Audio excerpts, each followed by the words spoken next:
Kita belakangan ini dikejutkan dengan berita dari seorang menteri di kabinet sekarang ini yang ditahan oleh KPK karena korupsi tentunya.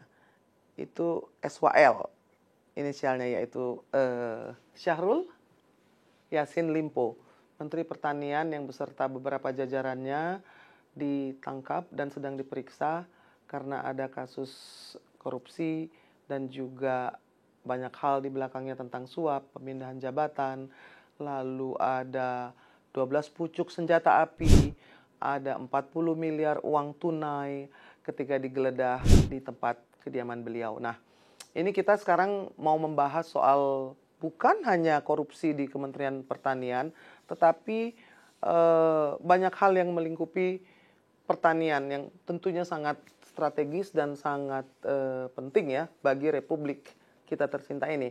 Ada dua orang yang sudah duduk di samping Inang. Yang pertama adalah Dr. Sidi Rana Menggala yang merupakan pengajar dari universitas di Belgia. Nanti kita tanya langsung ya. Tapi kita selamat datang dulu, Bro Sidi. Oh, terima kasih, Sis. Terima kasih sudah hadir di studio PSI. Nah, ini pas lagi berkunjung ya? Lagi 2 bulan nih. Lagi 2 bulan. Nanti kita akan lanjutkan 2 bulan ini. Ngapain aja sih Bro Sidi ini? Lalu yang di ujung tak kalah pentingnya adalah Bro Koko. Bro Koko nama lengkapnya adalah Dirgantoro. Dirgantoro seperti Dirgantara ya kan? Tapi bacanya Dirgantoro. Tulisannya Dirgantara ya? Dirgantoro benar. Tulisannya ya. Dirgantoro. Betul. Jadi Bro Koko Dirgantoro. Ini juga adalah salah satu pentolan PSI yang selama ini memang khusus membicarakan soal ketahanan pangan juga, lalu juga pertanian. Jadi ini dua orang tokoh pertanian, tokoh-tokoh muda yang sebetulnya akan bicara berbagai hal mengenai pertanian dan juga ketahanan pangan. Nah, ke Bro Sidi dulu. Yes. Bro, ini datang ke Indonesia, datang ke Jakarta. Lalu join ke PSI juga. Yes. Sebelum kita masuk ke substansi, boleh nggak ceritakan kepada pemirsa, apa sih alasannya kenapa masuk ke PSI? Login kalau istilahnya Kaisang. Jadi kalau saya saya tuh hidup tuh berdasarkan prinsip ya. Sama kepercayaan. Dan I believe, gitu. I believe partai ini gitu, walaupun saya sudah ada beberapa gitu ya sudah menawarkan, tapi entah mengapa saya believe gitu bahwa you are the rank number one gitu dari sisi kepemimpinan, dari sisi kebebasan kita untuk menuangkan ekspresi, dari sisi pendekatan kepada masyarakat. Karena kalau saya melihat juga dengan pendekatan yang telah dilakukan PSI kepada warga negara Indonesia itu berbeda gitu, bersifat edukatif ya, bersifat juga tidak provokatif tapi edukatif, juga melibatkan mereka dari sisi kenegaraan gitu. Dan itulah kadangkala sebagai saya sendiri sebagai orang Indonesia dan warga negara Indonesia, saya tuh rindu gitu ya, rindu dilibatkan dalam hak saya untuk berpolitik gitu. Nah, ketika saya melihat beberapa YouTube video dan sebagainya, kemeriahan ya, kemeriahan yang telah terjadi di masyarakat, euforianya, dan I believe at that moment gitu, bahwa walaupun saya tidak berpandai berpolitik, tapi saya ada kepandaian lain. Nah, ini merupakan sebuah jodoh ya. Iya, jodoh ya. Jodoh ya. Maksudnya jodoh bagaimana ilmu yang saya miliki dan saya dapatkan dari orang lain itu bisa saya juga meneruskan kepada lebih banyak warga negara Indonesia melalui PSI. Melalui PSI. Jadi berpolitik dengan riang gembira ya. Yes, dengan senyuman, santai dan santai gitu. Iya, padahal kan Bro Sidi mengajar di Belgia ya. Dan mengajar dan juga peneliti ya. Peneliti. Yang diteliti apa? Saya itu di bidang tanaman yang tumbuh di kawasan Asia Tenggara. Jadi plant and crops yang untuk terkait ketahanan pangan ya. Jadi local fruit, local vegetables. Dan ya akhirnya ya tidak hanya di Indonesia tapi juga di negara lain. Tapi kembali lagi, my home is Indonesia, dan saya harus berbuat lebih, apalagi dengan jumlah populasi Indonesia itu sangat banyak, dan ketika kita memikirkan 10 tahun, 20 tahun ke depan, tidak ada pangan yang menjadi suatu yang menjadi sebuah dilematis gitu ya. Dilematis ya. Sebetulnya memang kita memerlukan lebih banyak ahli pangan dan ahli pertanian. Sepakat nggak Bro Koko? Iya, sepakat. Bahwa itu strategis sekali, dan itu memang menyedihkan berita ini ketika tadi Menteri Pertanian ditangkap karena diduga kasus korupsi, itu seperti shock gitu. Benar. Lebih shock lagi lihat anggaran-anggaran yang dihambur-hamburkan untuk katanya melawan impor segala macam. Tapi setelah dananya di drawdown, hasilnya tidak sesuai, malah produksinya turun gitu. Jadi tidak sesuai dengan peruntukan. Tidak sesuai untuk peruntukan. Jadi kayak satu, katakanlah kedelai misalnya, kita udah katanya riset benih, pupuk khusus apa segala macam gitu ya, produksinya turun terus. Sekarang kita itu konsumsi kedelai nasional 100%, itu kita paling bisa memenuhi itu 10-15%, sisanya itu impor. Itu Hanya menyedihkan 10%, sekali. ya. Jadi uangnya ada, anggarannya dimasukin, tapi hasilnya itu tidak ada gitu. Dan tidak ada Perbaikan. tidak ada perbaikan, dan signifikan. dari legislatif juga tidak ada pengawasan yang serius gitu. Betul. Nah, Jadi itu ada yang tidak jalan ya dengan polisi ketahanan pangan kita, kalau malah menurun dan impornya tambah banyak. Bahaya kan kita itu? memang tidak punya tahapan nih, Nan. Nggak ada ya? Nggak punya tahapan, ini mau kemana, nggak ada gitu. Semuanya jangka pendek dan kita tidak tahu anggarannya jadi apa gitu. Dan tidak ada yang mengawasi.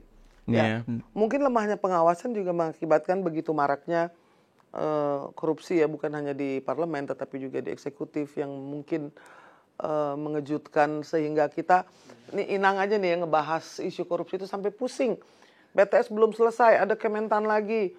Belum lagi kan ada lagi yang terlibat nanti di kementerian-kementerian yang seharusnya memang memberikan harapan ya, bahwa Indonesia itu katanya akan ada bonus demografi, ya kan? Sementara kinerja tidak sesuai ya. Saya pengen tanya ke Bro Sidi juga. Dari kemarin itu mengikuti berita di Kementerian Pertanian ya. Kalau nggak salah satu dari jajaran menterinya itu satu alumni ya. Menyakitkan Pribadi. Kan saya baca tulisan Bro Sidi ya, bagaimana alma mater merasa tercoreng karena ada salah seorang dari alumninya yang juga terlibat. Saya bisa cerita segimana kecewanya? Jadi gini, kami itu berbeda ya antara PhD dengan doktor lulusan di Indonesia ya. Kami itu di sana ketika kami lulus itu kami harus membacakan sebuah paragraf yang berisikan ikrar. Oh, seperti sumpah ya? Sumpah. Jadi kayak sumpah dokter kami itu di sana harus mengucapkan sebuah sumpah yang ya intinya harus mengutamakan kemanusiaan terlebih dahulu. Dan itu ketika baca rata-rata kami tuh kayak merasa wah ini this is our calling gitu. Jadi fokus kemanusiaan, penelitian, pokoknya untuk kemasyarakatan gitu, untuk human interest. Nah di situ saya melihat beliau itu kemana gitu. Maksudnya kan ikrar itu kita hanya ucapkan 2 kali ya, buat pernikahan sama profesi ya. Nah tapi itu ketika apakah dia sudah lupa gitu. Karena kalau kita melupakan yang paling fundamental adalah manusia, berarti apakah kita masih manusia atau bukan itu. Nah, si beliau ini nih coba cerita dari universitas mana dan jabatannya apa supaya pemirsanya tahu kan, yang tahu kan kita bertiga ya kan. Ya, jadi beliau adalah lulusan dari Universitas Gent ya, di mana saya juga saat ini berada.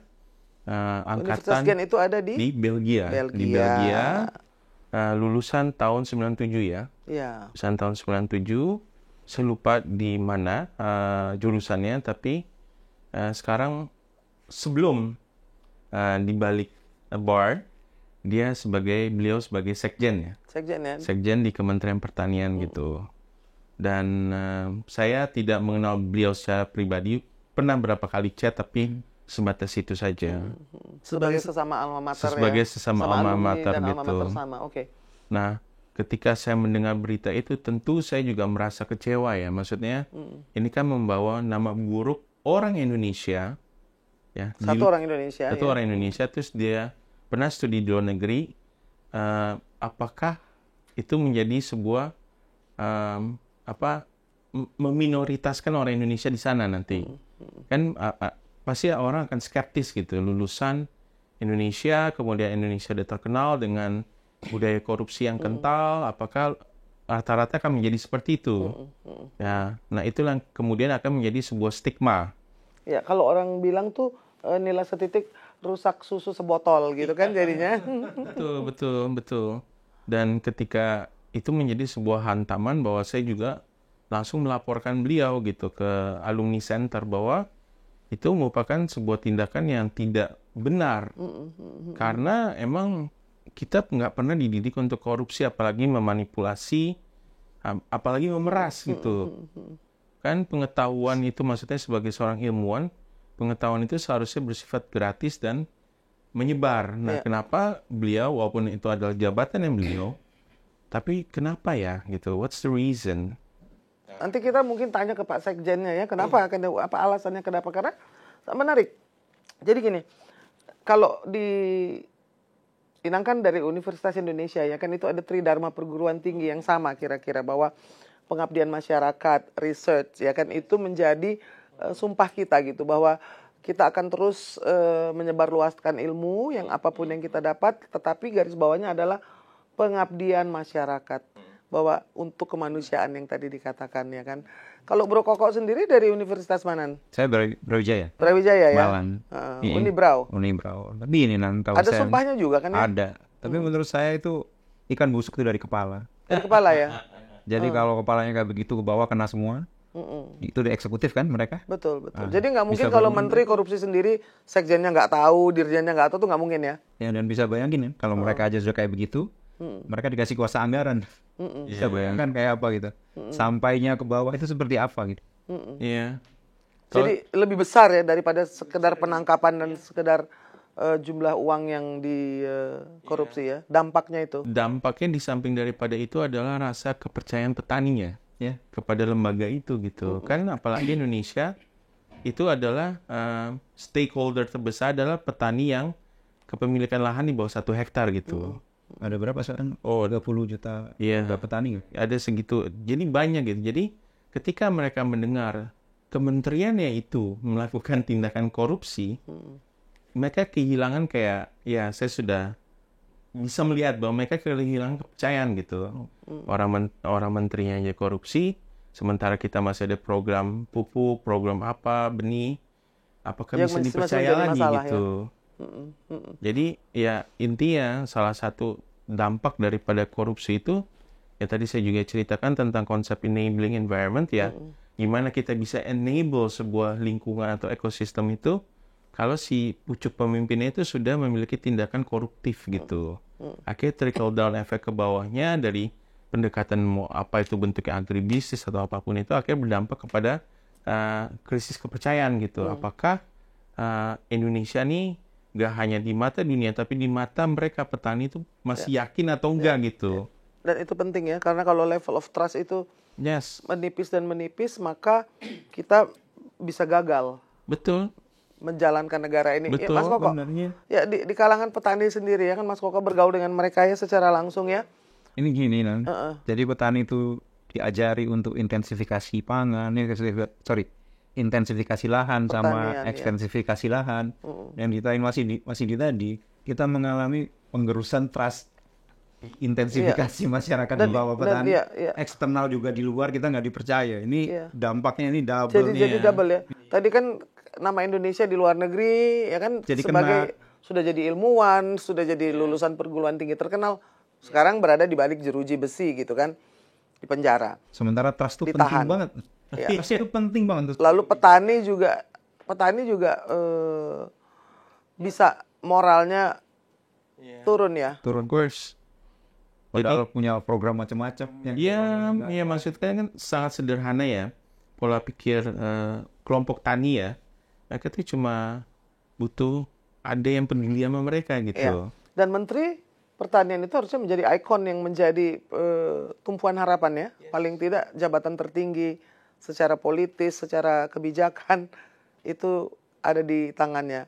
Nah, ini kan seperti the damage has been done ya.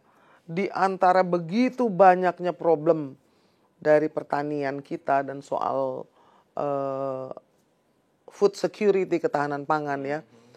Itu menurut Bro Sidi itu obstacle kita yang paling besar tuh apa sih? Kendala kita yang paling besar tuh apa sih? The will to improve. The will to improve. Nah itu kan harusnya datang dari menterinya dong. You don't see it. I don't see it. You don't see it at all ya. Ya. Jadi gini lah. Kalau peneliti-peneliti kita itu bagaimana menurut Bro Sidi? Jadi gini, ada sebuah kotak ya. Bayangkan kita dalam sebuah kotak di mana banyak pihak yang menekan kita. Dan kita sendiri berada di dalam kotak itu tidak tahu harus berbuat apa. Dan kita tidak mencari jalan keluar. Akhirnya lama-lama opresi itu makin ketat gitu. Dan itu yang terjadi di Indonesia. Entah itu kita ada opresi untuk tekanan dari Uni Eropa untuk ekspor komoditas. Ada juga kita sering dengan impor. Habis itu juga harga pangan itu nggak stabil. Nggak ada penentu harga pangan di Indonesia. Hanya ada kopi, hanya ada sawit yang dikontrol juga di bursa efek di luar negeri gitu. Jadi kita sendiri tidak punya. Kita nggak punya kontrol. Bulog itu berfungsi nggak? Sampai sejauh ini saya melihat hanya dia menjadi safety net aja. Safety net ya. Tapi belum menjadi untuk the real king Atau player in player this itu country. belum. Nah karena ya kembali lagi kepada masalah trustnya itu gitu loh. Trustnya apakah memang Bulog itu bisa menyanggupi atau pokoknya segala macam program pertanian itu menjadi wacana atau hanya wacana yang mohon maaf ya, kadang-kala kalau kita tanya dari sisi keberlanjutannya apakah berlanjut atau tidak ya, itu harus menunggu anggaran tahun depan.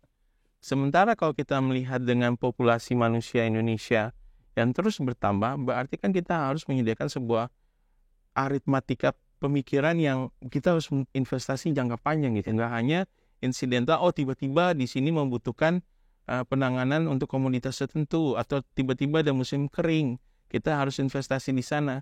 Kan ini sudah berlangsung. I mean the weather you can already predict it's going to rain or it's going to dry. Yang berarti kita tuh nggak melihat. Kita kalah melawan cuaca dan tidak bisa memprediksi. Iya, padahal bisa gitu. Padahal bisa, kita bisa nge-forecast, kita bisa nge-backcast, dan kita bisa menjadi sebuah data intelijen untuk kita menerapkan atau mengembangkan sebuah sistem kepada pertanian. Pertanian. Kenapa pihak-pihak di luar negeri dan mereka investasi secara social atau NGO itu mereka bisa. Sementara kita yang Indonesia aja masih dari sisi pertanian itu masih come on gitu loh, masih bimbang apakah kita bisa atau tidak. Dan itulah makanya saya juga mengajak ya kepada audiens pemirsa itu bahwa kalian bisa kok gitu loh, asal kita harus berpikir secara sistematis saja untuk toh kan ujungnya buat perut kita. Ya itu yang paling penting kan, urusan perut. Nah, masalah pangan ini ya, kalau nggak salah tuh memang sebuah negara itu cita-citanya adalah swasembada ya, mandiri. Kalau yang keren bisa mengekspor ya kan, kita kan buah-buahan kita, beras kita, jagung, kedelai itu semua dari impor ya. Kita sendiri tahapannya itu bagaimana sih menurut Mas Koko yang amburadul itu? Sebenarnya nggak usah ngajarin petani untuk bertani di Indonesia. Itu satu ya. Petaninya nggak usah diajarin. Ya. Jago mereka lebih jago. Kebijakan Ya. gitu. Ya. Saya ngeliat kayak ada missing link gitu loh. Ya. Antara kemampuan petani kita sama kebijakannya gitu loh. Saya nggak ngeliat ada policy paper yang jelas gitu. Nggak pernah melihat peta jalan yang jelas tentang kedaulatan pangan Indonesia itu untuk pangan. Jadi kayak beras dan non beras itu seperti apa, untuk hortikultura sayur dan buah seperti apa. Next yang tuh yang lebih mahal, rempah nggak ada, florikultura itu mau diarah kemana, biofarmaka arah. saya nggak pernah lihat ininya blueprint yang jelas itu seperti apa gitu. The master plan dari kebijakan pertanian dan yang berdampak kepada kebijakan pangan ya. Jadi kita kan punya ada Bro Sidi, ada Bro Kokok ya. Kita bisa bikin untuk rekomendasi nggak itu dari PSI nanti ya? Of course, ya. Of course, Yep. Jadi tahapan-tahapan itu ya. Kan mengapa tahapan itu penting itu dulu deh, Bro Sidi. Jadi tahapan penting adalah pertama kita bisa mengidentifikasi di mana pemirsa atau brosensis itu berada di Indonesia gitu. Misalkan ada yang berada di Aceh, ada yang berada di Flores. Secara geografis dulu Secara ya. geografis dulu. Nah, di situ kita pahami bahwa apa sih potensi pertanian atau kehutanan atau perikanan yang dimiliki gitu. Di situlah kita identifikasi. Nah, kalau di sana ada sebuah krisis, misalkan kita bahas tentang stunting atau apa, nah kita lihat dari pangan lokalnya bagaimana itu bisa menjadi sebuah kekuatan ketahanan pangan mereka. Karena kita nggak mungkin misalkan warga di Flores itu harus menunggu berhari-hari buah-buahan datang dari Jawa gitu. Jadi bagaimana local food system itu kita kelola. Dan itu menjadi salah satu solusi apalagi ketika nanti bicara bonus demografi. Jadi kita harus melihat apa yang ada di depan pagar aja dulu. Oke. Food miles Iya. Food miles. Ya, jadi artinya bahwa makanan terbaik adalah yang berasal dari lingkungan sendiri. Itu dulu ya. Sehingga itu tidak hanya mempermudah untuk suplai makanan, tapi juga mengurangi carbon emission ya. Of course. Mengurangi emisi karbon dan menjadikan makanan itu menjadi murah. Iya kan? Betul. Yang Pulau Jawa, Pulau Sumatera itu punya keistimewaan, kelebihan dan kekurangan sendiri-sendiri. Itu mesti diidentifikasi dulu ya. Betul. Itu belum ada ya Bro Koko ya? Belum. Bahkan tadi ya tentang food miles. Kalau tadi dari Jawa misalnya dikirim ke luar pulau gitu ya.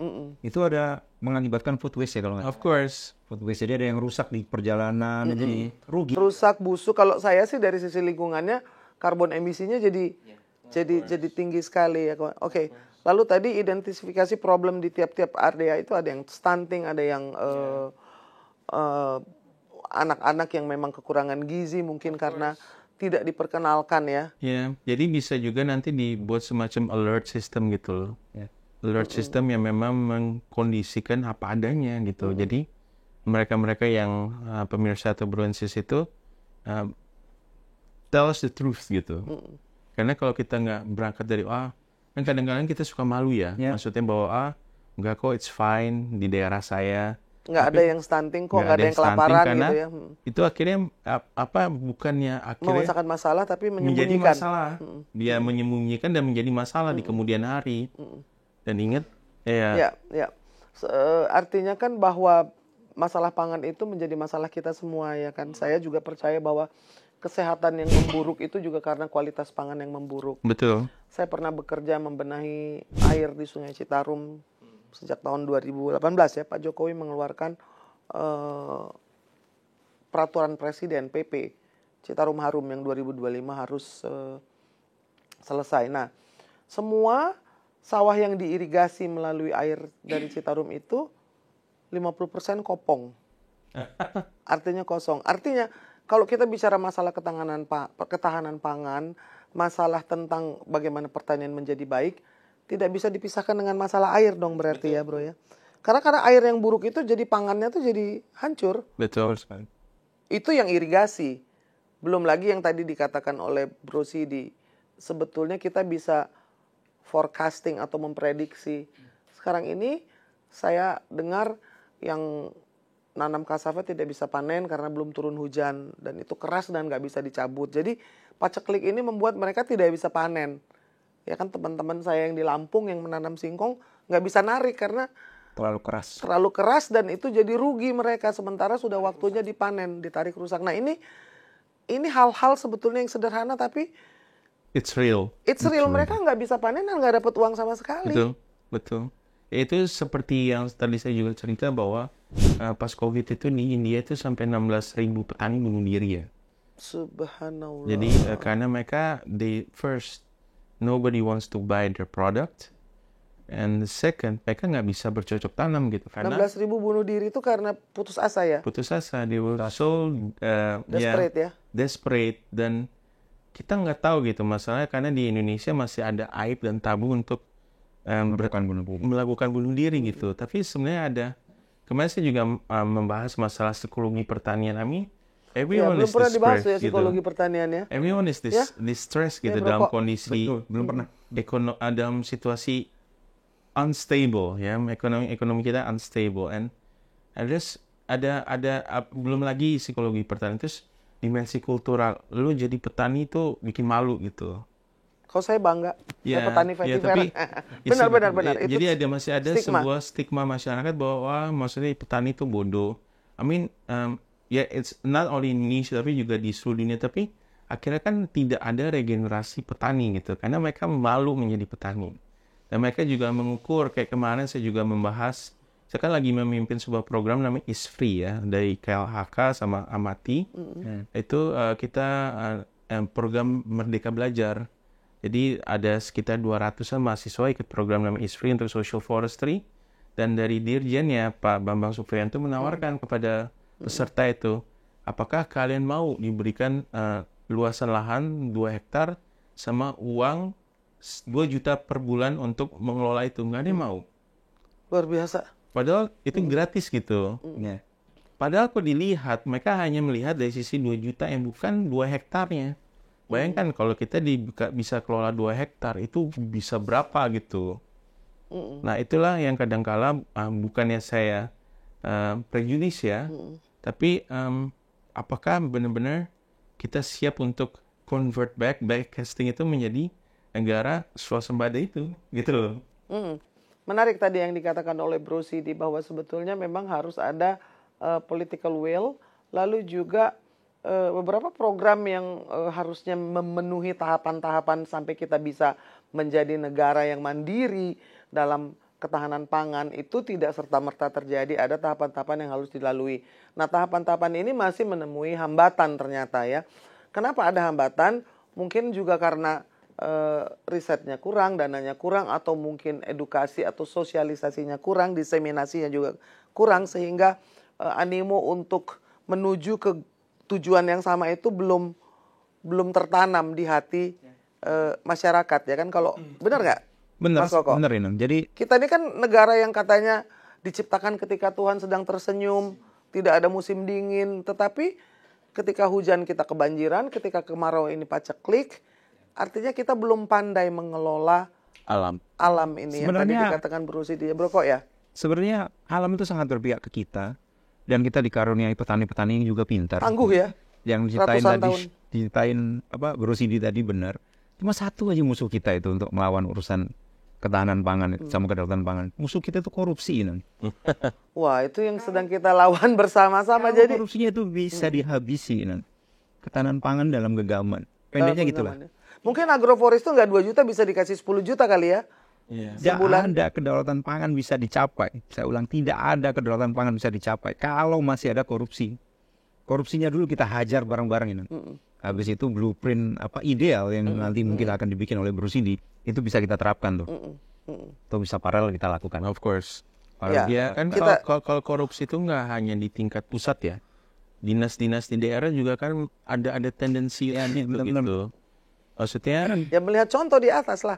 Ya mereka bercontoh. Iya, melihat contoh berkaca bagaimana. Tapi bukan saya mengatakan semua ya, maksudnya itu nggak adil juga, saya nggak menyamaratakan. Tapi pasti mayoritas, ada gitu. Ya, mayoritas. Karena kalau bosnya sendiri berperilaku seperti itu, artinya kan kita ini masih meneladani, ya dong, teladan.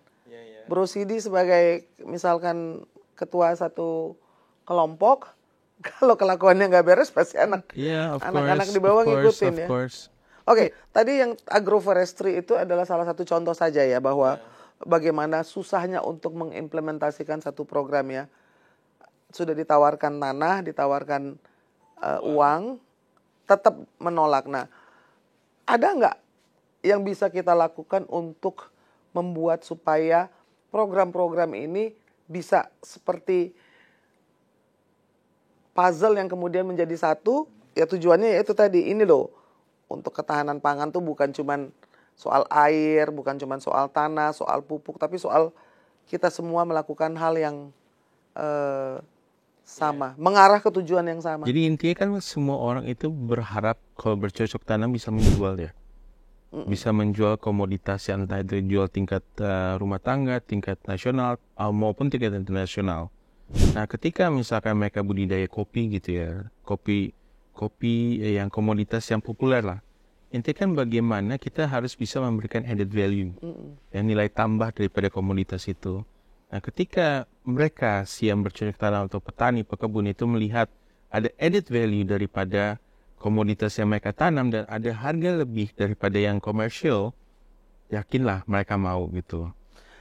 Dan itu lebih ke arah sana added value, bagaimana sih dari sisi mengganti pertanian yang tadi ya menggunakan kimia sekarang menjadi organik. Jadi itulah yang harus bisa kita nyentuh ke level bawah. Ketika mereka ada kesempatan untuk melihat pricing lebih higher daripada normal commercial trade commodity, ya mereka pasti mau gitu. Iya, sebetulnya kan memang petani itu betul-betul tangan-tangan mulia yang menanam dengan hasil yang nggak janji. Itu yang nggak janji itu kan yang menjadi masalah, bahwa setelah menanam cabai 4 bulan panen harga anjlok. Lalu tiba-tiba tanam bawang sampai busuk. Apalagi tomat itu sampai keleleran. Saya pernah pergi ke Bali, itu jeruk di sepanjang Kintamani itu sampai dibuang-buang ke pinggir jalan. Karena tidak ada yang membeli. Nah itu artinya hal yang sama terulang. Mengapa kita mengulangi kesalahan yang sama, Mas Koko? Sementara yang tadi kualitas petani kita itu oke, mereka tahu cara menanam, lalu biasanya berhasil, dan ketika panen mereka seringkali menjadi sengsara gitu loh, menjadi apa ya? Karena emang nggak ada yang urus terbengkalai. Kayak gini, saya kasih satu contoh yang cerita dari tomat ya. Tomat itu 1 tahun produksi nasional itu sekitar 1 sampai 1,3 juta ton. 1,3 ya, juta sekitar, ton ya 1 tahun. Okay. Nah itu 10%-nya itu hanya diproduksi 1 kabupaten namanya Garut. Berarti di Garut itu produksinya kan di atas 100.000 ton. Ya. Itu harusnya kerjasama pemerintah daerah, industri yang untuk membangun satu dari petani bikin jadi industri tengahnya, UMKM, disetor ke pabrik besar untuk jadi puri, untuk jadi saus tomat segala macam. Tapi tidak ada. Investasinya itu tidak diarahkan ke sana, bahwa ini akan ada keberlanjutan supply dengan kualitas yang terukur, jadi bisa narik investor gitu. Jadi petani dibiarkan saja menanam dan panen, tetapi keberlanjutannya itu belum dilakukan. Lebih saya sedih gitu pada saat petaninya kesel gitu ya. Saya sempat menghadapi harga tomat itu, saya dengar itu Rp200 1 kilo. Petaninya marah, dibuang. Karena sama jeruk juga. Dia buang, terus dari kementerian itu bilangnya harusnya jangan dibuang, diolah lagi menjadi apa? Diolah lagi itu butuh uang lagi, butuh resiko lagi. Off-takernya siapa gitu? Enteng sekali lah membuat petani. Kalau di yang saya belajar di Italia itu ya, jadi mereka itu ada membuat sebuah sistem permodelan adalah barter antar desa. Jadi ketika di sini ada berlebih dan dia bisa bertukar dengan apa yang diproduksi di desa ini. Dan akhirnya tadi menjadi sebuah siklus social capital gitu, saling menguatkan. Nah pertanyaannya, apakah kadang-kala itu bisa diterapkan di Indonesia? Ya masih kita sebetulnya bisa loh. Itu ide yang sangat brilian sebetulnya, karena setiap daerah itu sebetulnya harus ngobrol dengan daerah di sekitarnya. Nah ini yang ngobrolnya ini kan harus dipandu, harus kita yang melakukannya mungkin. Kita yang ngobrolin gitu loh Mas Koko. Ini kelebihan tomat lah, ini kelebihan bawang lah, ini perlu bawang di sini dibuat sehingga kita membuat pasar gitu. Menciptakan pasar yang tadi berdasarkan geografi, sehingga tidak perlu harus ke Pulau Jawa dari Sumatera ya kan, atau dari Kalimantan harus dikirim lagi ke Pulau Sumatera. Dengan itu bisa menciptakan ketahanan pangan ya. Jadi ini sebetulnya banyak yang bisa diobrolin ya. Kita paling tidak ada satu hal yang kita sepakati, bahwa kita perlu blueprint bagaimana tahapan-tahapan kita ini menuju ke ketahanan pangan itu bisa tercapai, dan itu kita bisa mengevaluasi setiap tahapan tersebut ya kan. Kalau saya sendiri, karena saya sendiri kerjanya membenahi sumber air dan mata air, sehingga saya tahu bahwa betapa pentingnya air bagi pertanian. Nah itu pun juga masalah sendiri, ada the water security. The water security, ketahanan air itu menjadi ketahanan pangan akhirnya ya kan. So mungkin kita akan bicara lebih banyak lagi. Saya bahagia karena ada Bro Sidi dan Bro Koko. Paling tidak ya, kita ini yang selalu melihat apa yang tersaji di meja makan kita, kita bisa mempunyai imajinasi dan pemikiran yang lebih dalam, bahwa sampai ke atas meja ini jauh sekali perjalanannya. Food origin, lalu juga kalau saya bilang merohanikan makanan, sehingga kita bukan hanya bersyukur terhadap makanan yang ada di depan meja, yang sudah tersaji dan masak, tapi kita juga jauh memikirkan dari mulai benih yang ditanam oleh petani, bagaimana kualitas airnya, kualitas tanahnya. Karena itu semua akan mempengaruhi kualitas hidup kita dan kualitas kesehatan kita. Nah, kami di PSI ini berusaha untuk memperbaiki dengan memberikan masukan-masukan yang nanti akan kami rangkum dari Bro Sidi dan juga Bro Koko, dan semoga kita bisa bicara secara berkelanjutan juga. Jadi pembicaraan ini menjadi sustainable seperti tadi, pertanian yang sustainable itu yang akan menjadi ketahanan kita, sehingga tidak harus merusak hutan, tidak harus menjadi banjir hanya karena menanam jagung atau tanaman lain yang memberikan keuntungan sesaat. Jadi ada rencana untuk itu ya bro ya. Betul. Dan tata kelola. Ada yang mesti ditambahkan lagi sebagai kata terakhir? Oke, tata kelola. Jadi itu penting ya tata kelola, bagaimana governance itu untuk hasil produksi pertanian itu benar-benar dikelola, itu harus benar-benar terfokus ya. Maksudnya nggak mungkin kita mengambil semua porsi, tapi kita harus ada mengelola secara spesifik Ya, gitu. Tiap daerah itu beda pengelolaan, beda hasil buminya, lalu juga beda masalah dan juga penanganannya ya. Yes, saya sepakat soal itu bro. Koko, saya kata ini terakhir. yang pertama kita perang dulu lawan korupsi. Itu penting sepakat, sekali. itu sepakat. Karena kita PSI Partai Anti Korupsi itu lanjut. Yang Satu, kedua, kita bisa korupsi. punya anggaran yang lebih besar untuk pertanian, riset, terus menarik investasi, pengolahan, pengembangan benih segala macam ya kan. Jangan sampai pemerintah hadir, jadi kan selalu negara hadir gitu kan. Negara hadir itu benar-benar menyelesaikan, bukan malah merepotkan. Itu kira-kira negara hadir itu menyelesaikan. Hadir bukan hanya secara kuratif saja ketika paceklik, ketika kekurangan pupuk, tapi secara sistematis dan all the time, sehingga petani-petani ini tidak berulang kali harus down mentalnya. Coba ditanya ke Mas Indi Belgia mental kan? Ekonomi ya. Di Belgia kan? Di Belgia kan Belgia Belanda itu kentang. Ya. Itu kalau perubahan iklim tiba-tiba ada salju yang harusnya sudah berhenti terus masih ada salju, itu dikasih tahu petaninya. Yes, of course. Nah, kalau nggak hancur itu dikasih tahu, nggak seperti yang kasus singkong tadi. iya kasihan singkong telat. Gimana itu weather forecastnya tuh? Iya, jadi memang harus seperti itu, maksudnya. Ada jadi sistem BOMG integrasi. itu BOMG Badan Meteorologi dan Fisika itu bisa menjadi BMKG juga bisa menjadi partner bagi petani untuk supaya tidak telat panen seperti di Lampung, nggak bisa panen sampai sekarang. Nggak panen, sedih banget. Sedih. Of course. Sedih. Bahkan ada beberapa teknologi yang diciptakan sama Belanda itu untuk mengetahui apakah tanaman itu kurang pupuk. Mereka sudah menggunakan sistem satelit ya. Habis itu, ayolah, maksudnya Indonesia we are great, come on. Maksudnya saya mengajak kembali lagi bahwa bisa gitu loh. Tapi penelitian ke situ kan mesti benar-benar soilnya. Iya sekali. Soil itu hal yang terpenting kan, soil and water. Soil ini kebanyakan air, kekurangan pupuk, kekurangan itu adalah fungsi unsur daripada asam. AI-nya itu masuk di modern technology. AI-nya itu adalah bisa forecasting itu. Oke. AI for agriculture. Yes. Itu belum ya. ada. Belum ada ya. Maksud di sini. And we can do it actually. Of course. Sure. Nah, ini kan saya bisa bicara berjam-jam soal ini, tapi kita akan lanjut lagi. Dan ini adalah sesi yang pertama dan mudah-mudahan kita berjumpa lagi. Jangan lupa kita semua ikut andil dalam ketahanan pangan dan juga peduli terhadap apa yang kita makan setiap hari, yang kita berikan untuk keluarga dan anak cucu kita, sehingga kita harus bertanggung jawab atasnya. Terima kasih banyak ya. Salam solidaritas. Thank you. Horas. PSI Partaiku.